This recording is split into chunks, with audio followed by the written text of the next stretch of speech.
करता हूं। आज की बिजी की इस वीडियो में हम स्टॉक मेंटेन करना सीखेंगे, लेकिन स्टॉक मेंटेन करना हम बैच वाइज ब्रेकअप के साथ सीखेंगे।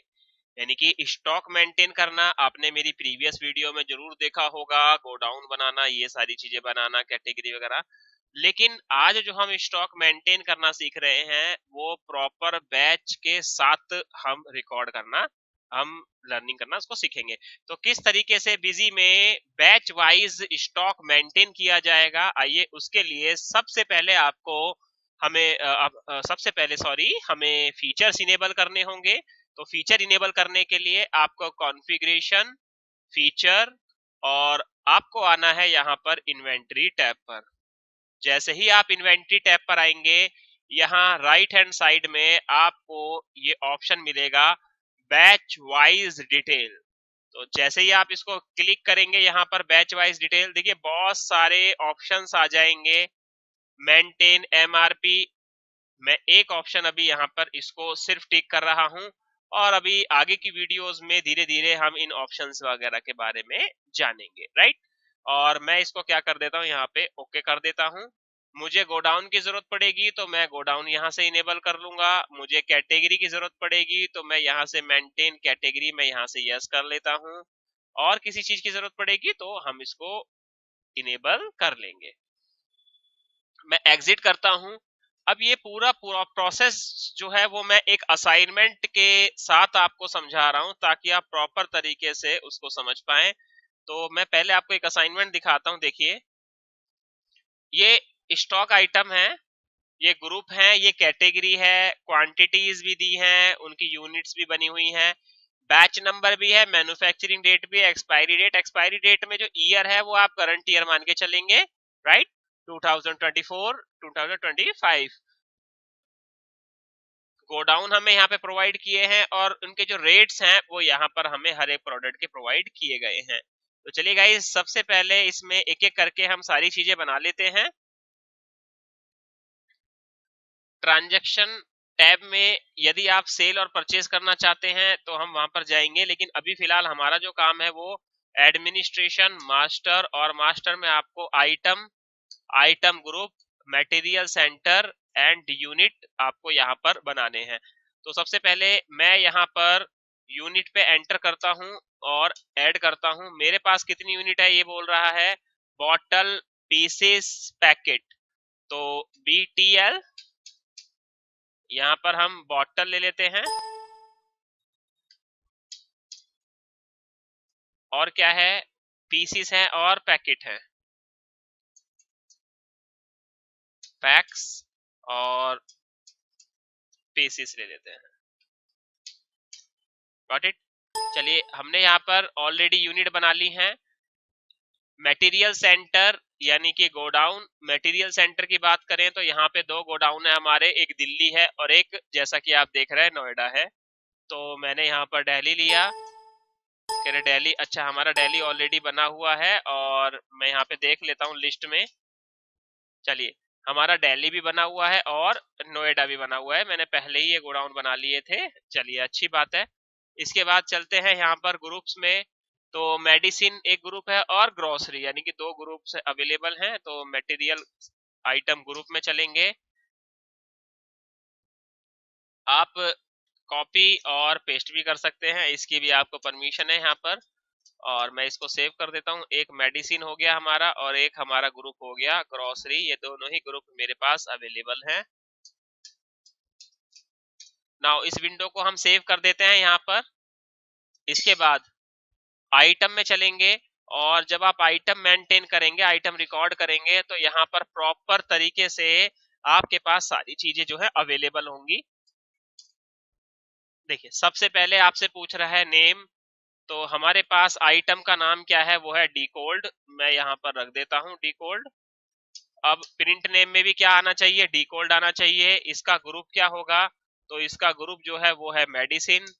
जैसे ही आप इसे एंटर करेंगे ये आपसे पूछेगा टैग आइटम कैटेगरी, तो यहाँ पे F3 करेंगे और आइटम की कैटेगरी क्या है, और ये है आपका कफ सिरप। मैं इसको कॉपी कर देता हूँ, यहाँ पे लिख देता हूँ कफ सिरप, सेव करेंगे। यदि गलती से आप कई 2 बार या 3 बार ऐसे ले लें तो आप जाएं वहां पर और F9 दबा दें, प्रेस कर दें F9, तो वो हट जाएगा और लाइन हाइड हो जाएगी। ओके, अब इसकी यूनिट क्या है, तो हमें यहाँ पर यूनिट देखनी होगी। यह है बॉटल, क्वांटिटी कितनी अवेलेबल है 100। यहाँ पे आप F10 करेंगे और एक जो है वो कितने का है, वो है हमारा यहाँ पर रेट दिया हुआ है डिकॉल्ड 50 100।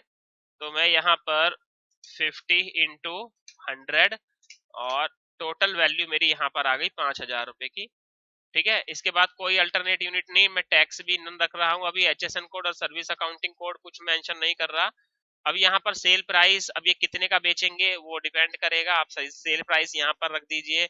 परचेस ये कितने का रखा है, तो वहाँ पे 50 रुपए। इस पे MRP कितनी है बॉटल पे, तो इस पे जो इस पे बॉटल पे जो MRP है वो है 150 रुपए। ठीक है, देन इसके बाद जब आप आगे चलेंगे तो यहाँ आप देखेंगे ये पूछ रहा है आपसे सेल में डिस्काउंट कितना देना है और परचेस में डिस्काउंट कितना देना है। तो आप यहाँ पे बाय डिफॉल्ट सेट भी कर सकते हैं, लेकिन discount time to time change होता रहता है, तो इसलिए मैं यहाँ पे नहीं दे रहा, मैं वाउचर में ही दे दूंगा।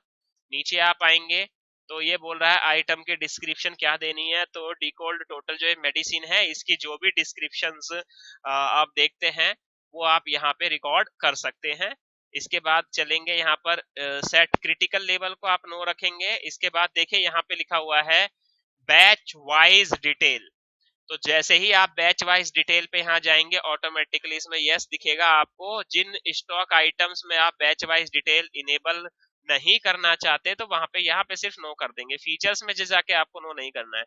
इसके बाद जैसे ही आप एंटर करेंगे तो यहाँ पे आपको दिखाई देगा कि एक्सपायरी या मैन्युफैक्चरिंग डेट रिक्वायर्ड है, तो बिल्कुल जब हम स्टोर पे कोई मेडिसिन लेने जाते हैं तो वहां पे मैन्युफैक्चरिंग वो कब हुआ है, वो एक्सपायरी उसकी कब होगी ये जरूर देखते हैं, प्राइस जरूर देखते हैं। ठीक है, तो ये दोनों ही हम मेंटेन करना चाहते हैं। इसके बाद आप इसको यहाँ पर सेव कर देंगे। जैसे ही सेव करेंगे विंडो ओपन करेगा, वो आपसे गोडाउन पूछेगा कि ये 100 बोतल जो है वो आपको कहाँ पे रखनी है, तो मैंने बोला दिल्ली में रखनी है।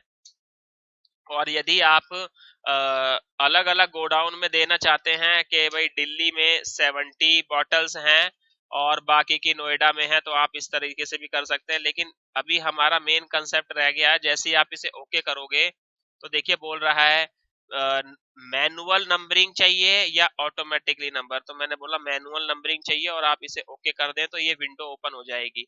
अब बैच नंबर, तो आप देखेंगे इसका बैच नंबर क्या है B01, मैं यहाँ पर B01 मेंशन करता हूँ। 70 क्वांटिटी, MRP 150 रुपए। अब इसका मैन्युफैक्चरिंग मैं अभी आपको समझा रहा हूँ कि भाई इसका मैन्युफैक्चरिंग यहाँ पर डेट कब है 1/4/2018, तो मैंने 1/4/2018 यहाँ पर डाल दिया।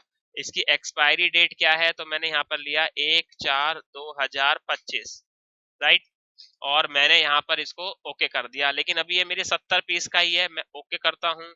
देन अब यहाँ पर बाकी के जो 30 पीस बने हैं इनका अगर मुझे बैच कोड मेंशन करना है, मैंने B02 एंटर करिए। 30 बॉटल हैं, ये भी जो है ये बनी थी 2/4/2018 को और ये 2/4/2025 को एक्सपायर हो जाएगी। और मैं यहाँ पर इसको क्या कर दूंगा, ओके।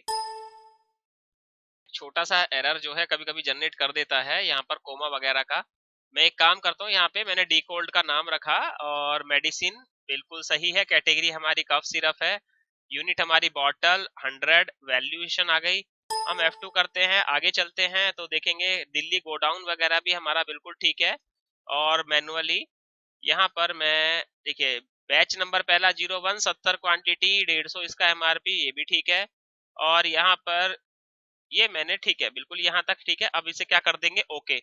तो ये क्या हो गया हमारा बैच वाइज। देखिए सेव दिस मास्टर, आप इसे यस कर दें तो क्या होगा कि यहाँ पर हमने जो भी चीजें रिकॉर्ड करी हैं वो प्रॉपर तरीके से बैच वाइज रिकॉर्ड करी हैं। अब आप देखेंगे कि इसकी रिपोर्ट कहाँ पे देखनी है, तो इसकी रिपोर्ट देखने के लिए आप डिस्प्ले में आएंगे और डिस्प्ले में आपको यहाँ पर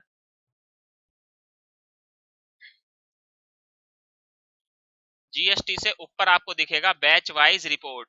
यदि आप बैच वाइज कोई भी डिटेल जानना चाहते हैं, जैसे कि एक्सपायरी बैचेस कितने हो गए हैं, बैच रेफरेंस की डिटेल, बैच एजेंसी है ना, और क्या कहते हैं ये expiry batches, batch wise stock देखना है आपको, वन आइटम देखना है।